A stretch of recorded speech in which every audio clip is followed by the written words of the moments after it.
International Accounting Standard 2 on inventories. We're going to start off by doing a very high level summary, and I call this a standard on a page, a SOAP. So, IAS 2. We've crammed a lot onto one page, but it gives you a big picture, and it's a nice way to come back and do final revision. So, what is IAS 2 inventories all about? Well, it's about assets that are held for sale in the ordinary course of business, or are held in the process of production for such sales, or are assets that will be consumed in the production of goods or services that will be finally held for sale. So this excludes WIP, work in progress, under construction contracts. That is dealt with in International Accounting Standard 11, which is now being changed, but that's another story. Financial instruments, they have their own accounting standard, as well as biological assets. Those all have their own accounting standards and are not dealt with as part of IAS 2. So, we now understand what is inventory item. The measurement of inventory, that the common word here is lower of cost, or NRV, being the net realizable value. Okay, so we need to always consistently look at both the cost and the NRV and carry inventory at whichever is lowest. So costs will be all costs incurred to get the inventory into usable form, as well as the current location. Okay. Net realizable value is the estimated selling price in the ordinary course of business, less estimated costs of completion, as well as costs of selling. We will deal with each of these in a lot more detail in upcoming videos. Again, this is a very high level summary. Then, obviously, we need to go and look at this item being cost. So we will look at potentially using cost formulas, but first, let's understand different techniques of measuring costs for individual items.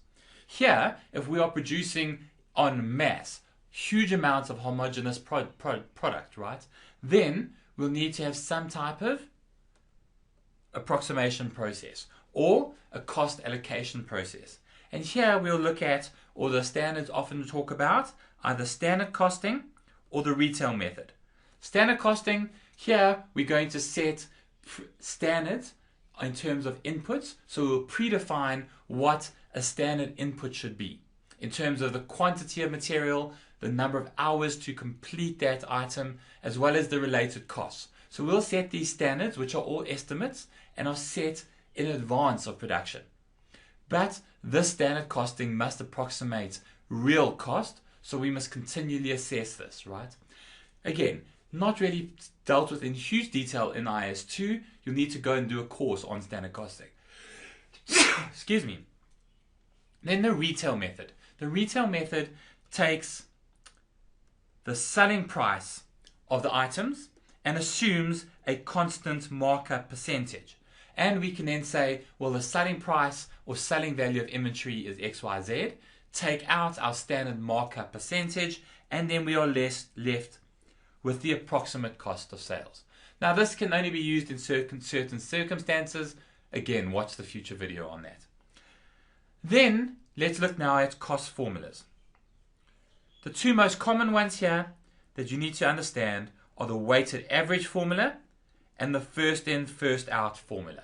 We will deal with later on examples in future videos on this, but understand that there's two cost formulas that we'll look at. Okay, but we must use the same cost formula for all inventories that are of a similar nature and use. That's important.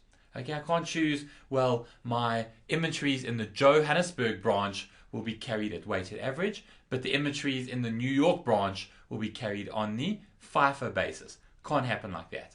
If it's similar items with similar nature and similar use, well, then I must use the same formula across the board. Also understand that inside of those cost formulas and the techniques for measuring cost, we have to understand that there will be conversion costs for a manufacturing enterprise. And this is where we take the raw material and we apply other indirect materials and labor as well as overall overhead costs to get to the cost of inventory. And here we'll talk about variable production overheads as well as fixed production overheads.